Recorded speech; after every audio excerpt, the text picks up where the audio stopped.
प्रभु का धन्यवाद करती हूँ सुंदर समय के लिए, संगति के लिए, और सब महिमा परमेश्वर को मिले। और परमेश्वर के वचन जो अनमोल हैं, आप भी सुनिए और मैं भी सुनूं। परमेश्वर की आशीष में हम लोग बढ़ते जाएं। तो प्रभु यीशु मसीह के नाम से कहिए आमीन। जय मसीह की, प्रेज़ द लॉर्ड। भाई बहनों, आज हम बात करेंगे परमेश्वर के वचन जो बाइबल में लिखे, जिसको हम पवित्र बाइबल कहते हैं। और इन वचनों को हमें परमेश्वर ने एक ही आज्ञा दी है कि हम दुनिया तक पहुँचाएँ, क्या ताकि प्रभु यीशु मसीह जल्दी आ सकें और इस दुनिया के राजा बन सकें। तो बाइबल में से उत्पत्ति का 12 का एक अध्याय से आगे तक हम पढ़ेंगे। तो इसमें इब्राहिम के बारे में लिखा है। इब्राहिम जिसको परमेश्वर ने चुना, जिसको परमेश्वर ने अपना कहा और कहा कि मेरे आज्ञा के मैं तेरे चलूँगा और तू सिद्ध हो जा, और मैं तुझे से एक बड़ी जाति बनाऊंगा और एक बड़ा वंश होगा जो तारों के समान होगा, जिसको कोई गिन नहीं सकते। और जैसे समुद्र के रेत होते हैं, उसकी जो रेत होती है उसको भी कोई गिन नहीं सकता। इस तरह से परमेश्वर ने इब्राहिम से वादा किया। अब जब ये बहुत अमीर हो गया और दुनिया भर की इसके पास चीज़ें हो गई और धन दौलत सब कुछ हो गया, तो उसकी पत्नी घबराने लगी और कहने लगी कि हमारा वारिस कौन होगा, क्या हमारे घर का नौकर होगा, क्योंकि सारा बांझ थी, उसको बच्चे नहीं होते थे। तब उस समय इब्राहिम के समय एक बहुत बड़ा अकाल पड़ा और इब्राहिम अपनी पत्नी को लेकर मिस्र देश गए।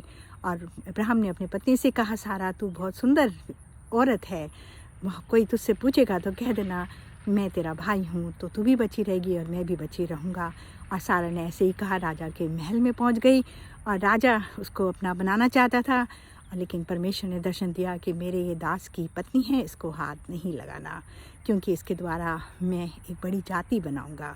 और सारा वहाँ से बिल्कुल बच कर निकली, लेकिन राजा ने बहुत सारी दासियाँ भी दी और बहुत सारी अच्छी भेंटें भी उसको मिली, और वो वापस आ गया। और राजा ने कहा तू यहाँ से इब्राहिम चला जा, इस देश में नहीं रहना। और राजा डर के मारे सब किया, और इब्राहिम अपनी जगह पर आया और वहाँ पर रहने लगा। तो उसकी जो दासी थी उसमें से एक का नाम हाजिरा थी।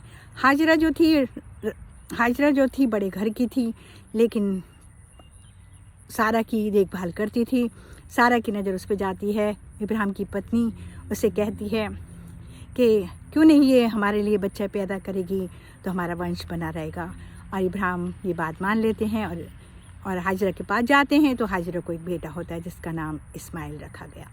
और इस्माइल बड़ा होने लगता है, लेकिन हाजिरा सारा को तंग करने लगती है। और फिर सारा जब परमेश्वर से मांगती है तो परमेश्वर के स्वर्गदूत आते हैं 3 और हाजिरा को आशीष देते हैं कि आने वाले साल में तुझे एक बेटा होगा, उसका नाम इसाक रखना। इस तरह से 2 जातियां बनी, एक तो हाजिरा के द्वारा जो उसका पुत्र हुआ, एक सारा के द्वारा जो पुत्र हुआ इसाक, उसके द्वारा। यहाँ इब्राहिम के 2 बेटे हुए, लेकिन एक को तो इब्राहिम का नीच पुत्र माना गया और एक को इब्राहिम ने निकाल दिया जब उसका बेटा हो गया।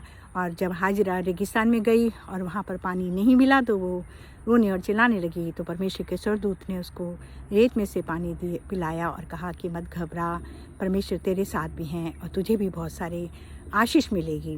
और इस तरह से दोनों को आशीष मिली।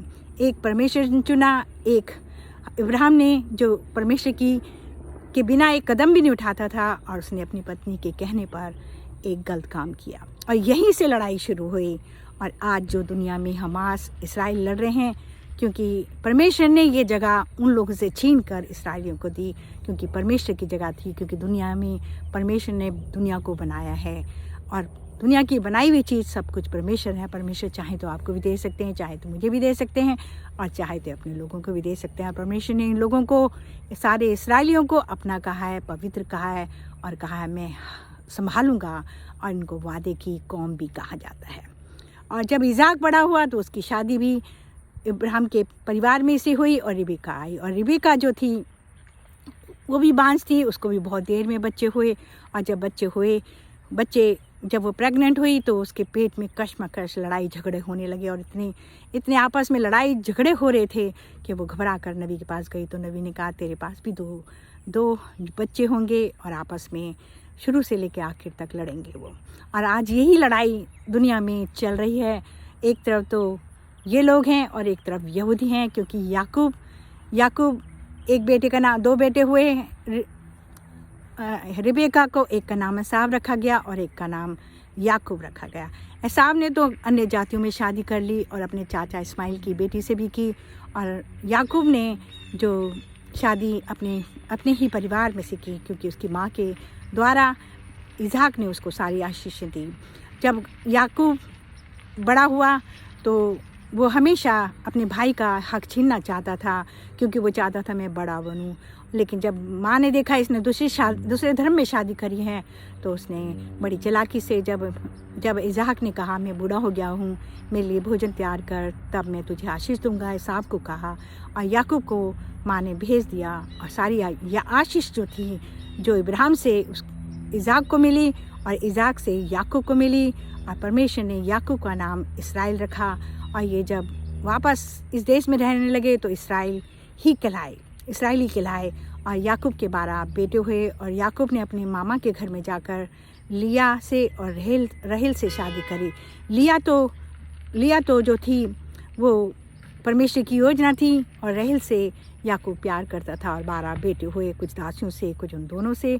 और जब परमेश्वर ने कहा कि तू वापस अपने पिता के घर जा और अब तेरा भाई तुझे कुछ नहीं कहेगा, तो एसाव ने भी उन्हें प्यार से गले लगा लिया अपने भाई को, और इस तरह से एक इस्राएली कौम बनी और एक कनानी और फिलिस्तीनी की कौम बनी, जो आज दुनिया में ये लोग देखते हैं कि ये हमारी जगह थी। क्योंकि यहूदियों का एक रिवाज है कि सारी आशीष जो है बड़े बेटे को मिलती है, और यहाँ तो माँ ने अपने छोटे बेटे को दिला दी थी, क्योंकि छोटे बेटे ने शादी उस समय नहीं करी थी। इस तरह से याकूब के 12 बेटों के यहाँ इसराइल में गोत्र बने, और आज बल्कि 2 ही गोत्र रह गए हैं, सब तो ख़त्म हो गए हैं। लेकिन प्रभु यीशु मसीह भी इसी गोत्र में से आए हैं, यानी यहूदी धर्म में से, और प्रभु यीशु मसीह यहूदी थे। और इसराइल के 3 राजा परमेश्वर ने चुने थे, एक शाऊल और एक दाऊद, और दाऊद का बेटा सुलेमान। और आज आप जानते हैं दुनिया की ताकत जो है ये इसराइलियों के पास है, और 40% जितने बड़े बड़े चमत्कार करे हैं इन सब इसराइलियों ने ही करे हैं। और इसराइली अपने मुंह से खुद कहते हैं हम सब ब्लेस्ड हैं, परमेश्वर ने हमें चुना है, परमेश्वर ने हमें जगह दी है, और जिस जगह वो रहते हैं शुद्ध शहद और दूध की नदियाँ बहती हैं, क्योंकि वादे की कौम है। जब भी ये परमेश्वर को पुकारेंगे, परमेश्वर इनको आशीष देगा और इनकी सुनेगा, और फरिश्तों के द्वारा भी इनकी रक्षा होगी। और एक लड़ाई इसराइल में बहुत बड़ी होने वाली है, और ये जब प्रभु यीशु मसीह का वहाँ पर आना होगा और इसराइलियों को बचाना होगा। तो भाई बहनों, हमें प्रार्थना जरूर करनी चाहिए इसराइलियों के लिए कि इसराइली इस लड़ाई में हारे नहीं, बल्कि परमेश्वर उनके साथ रहे। और जिसको परमेश्वर ने बनाया उसको कोई नहीं बिगाड़ सकता, कोई नहीं गिरा सकता। और ये लोग तो जो मुस्लिम लोग हैं ये तो चाहते हैं कि उनका नाम निशान मिटा दें, लेकिन ऐसा नहीं होगा। इनका नाम निशान तो मिट जाएगा, लेकिन यहूदी धर्म हमेशा बने रहेगा, क्योंकि यहूदी जो हैं वो पैदा होते हैं, धर्म नहीं अपनाते हैं, और परमेश्वर की आशीष उन पर बनी हुई है, और परमेश्वर इनको हमेशा आशीष में बनाए रखता है। और हमेशा इनका नाम ही दुनिया में आज लोग जान रहे हैं और नाम बना हुआ है, और पूरे कई देशों को ये लोग चलाते हैं, क्योंकि सबसे अमीर लोग हैं।